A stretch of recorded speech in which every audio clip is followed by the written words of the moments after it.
Biggest upset wins in Philippine singing competitions. Bro, yo, you saw that? Look, I'm excited to see this, man, because like it said, it's going to be the biggest upset wins, and I actually genuinely am wondering what those are like. Are they, like, really sad, or they actually just unbelievable, like, no way that person won, right? Who knows? I don't know.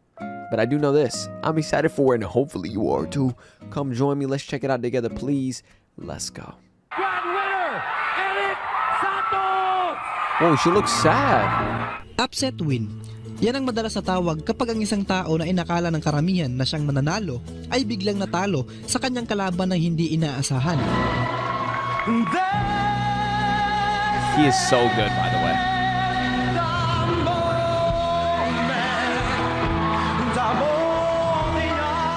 And I see this on the other ones. Sa sports, politics, at pati na rin sa mga singing competitions. I remember that. At dito sa Pilipinas na kung saan kaliwat kanan ang paliksahan ay nangyayari din ang mga panalong di inaasahan. Daghang salamat sa inyo tanan. Maraming salamat. Welcome sa Mark Chance TV. Ngayon ibabalikan natin ang mga pinakamalaking upset wins na nangyari sa kasaysayan ng singing competitions sa Philippine TV. Di na natin patatagalin to. Let's start. Darren.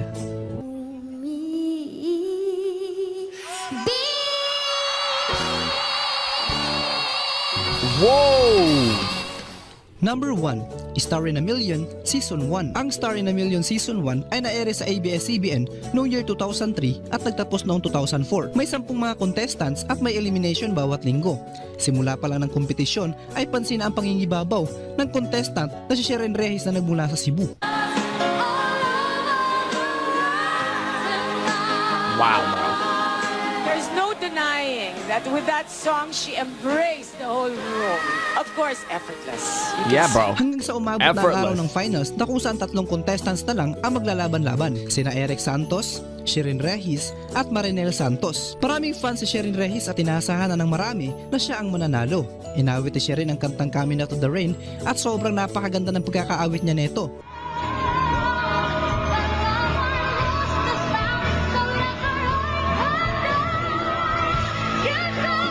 And I've seen this. One of the greatest things, bro, she is actually phenomenal. And this is her whole thing through, right? And then Eric Santos ends up winning.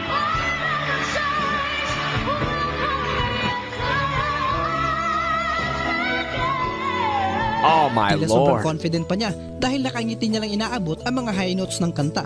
Inawit naman ni Eric Santos ang kantang This Is The Moment ni Martin Rivera.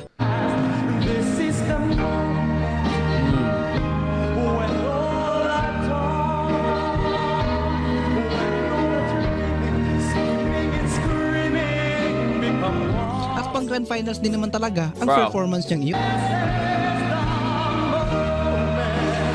Bro. But he has a wonderful voice, like a broadness to it. Ngunit nang ihayag kung sino ang magiging champion ay nagulat ang lahat sapagkat si Eric Santos ang itinanghal na kampiyon. He couldn't even believe it either.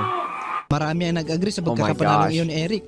Ngunit mas maraming tao ang nanghihinayang kay Sherin. Sabi pa nga ng iba, kaya daw natalo si Sherin dahil sa kanya ekspresyon. Sapagkat ang kantang Coming Out of the Rain ay isang heartbreak song at kinakailangan ng matinding emosyon. Yeah, she sung a beautiful song too. Nakangiti kasi si Sherin habang kinakanta niya ito. Malaking upset talaga ito. Kasi since day 1 pa lang ay palaging top 1 si Sherin sa mga judges votes hanggang sa makaabot sa finals, habang si Eric naman ay eliminated na sana, ngunit nakapasok pa sa top 10 dahil sa kanyang pagkakapanalo sa wildcard. Totoo nga talaga ang kasabihan na it's not how you start but it's how you finish. Hindi consistent ang performances ni Eric throughout the show na kagaya ni Sherin ay nagbigay naman siya ng kanyang best sa araw ng grand finals.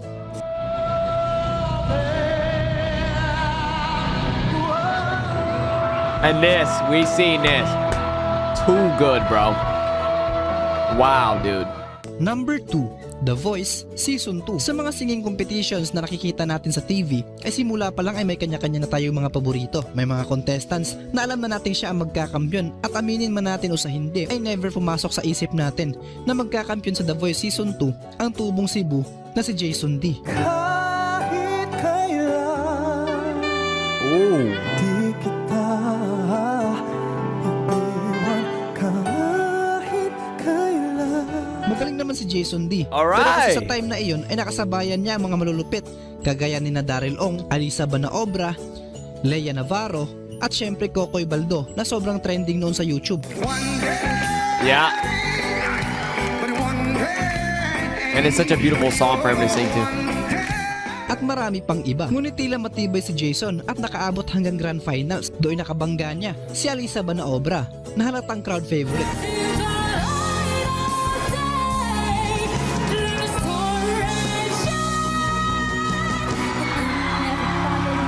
Dang! You see? Bukod kasi sa kanyang powerful na boses ay malaking factor din Yeah, ang powerful. estado ng kanyang buhay. Sila ay mahirap lang at street Yep. vendor sa kalye. Kaya't nasa kanya na ang I package seen her na now dahilan one. upang siya ang tanghaling winner. Kinanta ni Jason D ang kantang Minsan Lang Kita Iibigin at natapos niya ito ng napakalinis.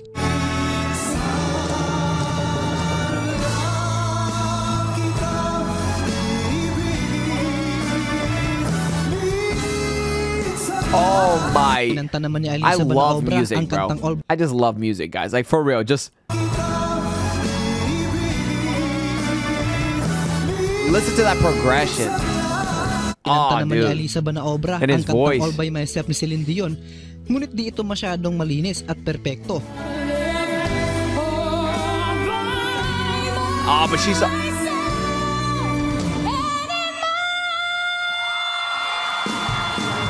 Oh my.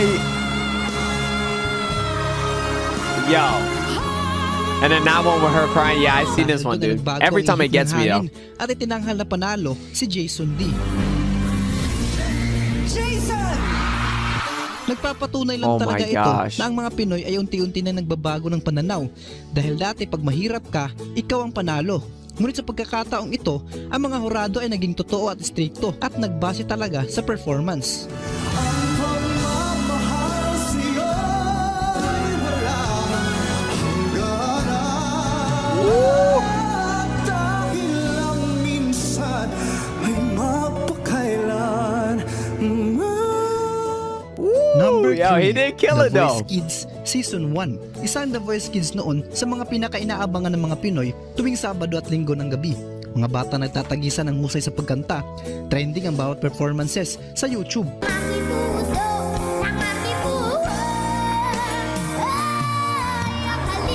Whoa! July 27, 2014, ginanap ang finals ng The Voice Kids. 4 na bata ang naglaban-laban. Juan Carlos Labajo ng Team Bamboo, Darren Espanto ng Team Apple, Darlene ng Team Leia, at Laika Gayranod ng Team Sara.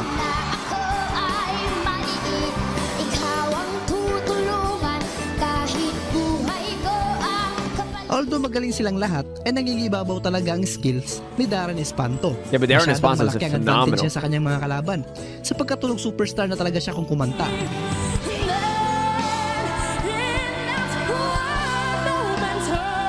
That's crazy, bro. At his age.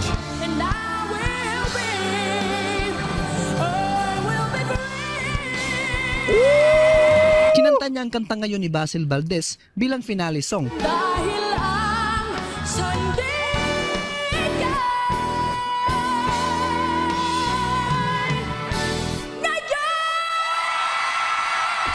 Bro. At kinanta Bro, naman ni yo, Laika you saw that? ang kantang Narito You saw them going Ako crazy ni Regine too. Velasquez.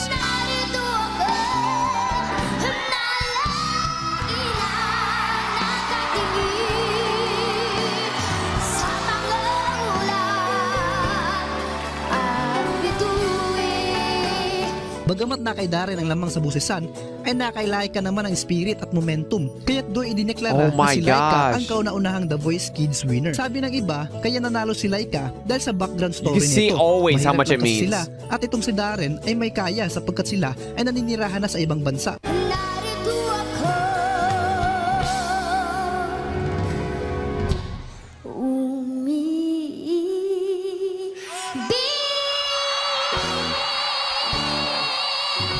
pang-apat Dude, at panghuli. that is Little Big insane. Star 2005. Isa talaga ito sa pinaka-di ko malilimutang pangyayari sa Philippine TV noon. Tandang-tanda ko pa ang reaksyon ng tiyahin ko nang i-announce na third placer lang si Charis Pimpenko sa Grand Finals ng Little Big Star noong 2005. Ang Big Division Third Honor ay si Charis! Halos maiyak na siya sapagkat di niya matanggap ang resulta. Dude, Charis being so young, Sa that's tatlong crazy, finalist bro. kasi ay si Charis lang talaga ang And we seen her with pang-international ang Celine Dion, actually. She sung with Celine Dion very young before, too. So I have seen her when she was younger. resulta. Sa Which is tatlong insane. finalist kasi ay si Charis lang talaga ang bukod tanging pang-international ang dating ng boses.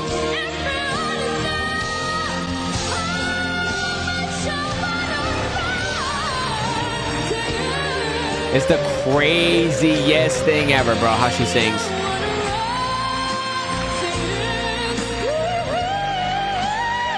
Oh, my.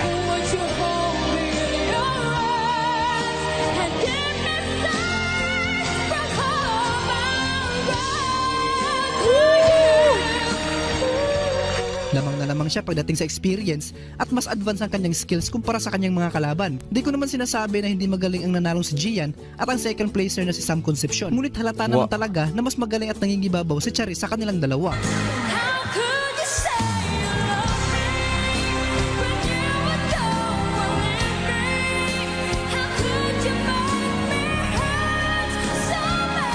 Oh, Ganun my. pa man after ng kompetisyon ay nakuha naman ng Charis ang totoong tagumpay dahil nakilala siya sa buong mundo. Yeah, but... Then, Charis went through this. Insane progression, bro.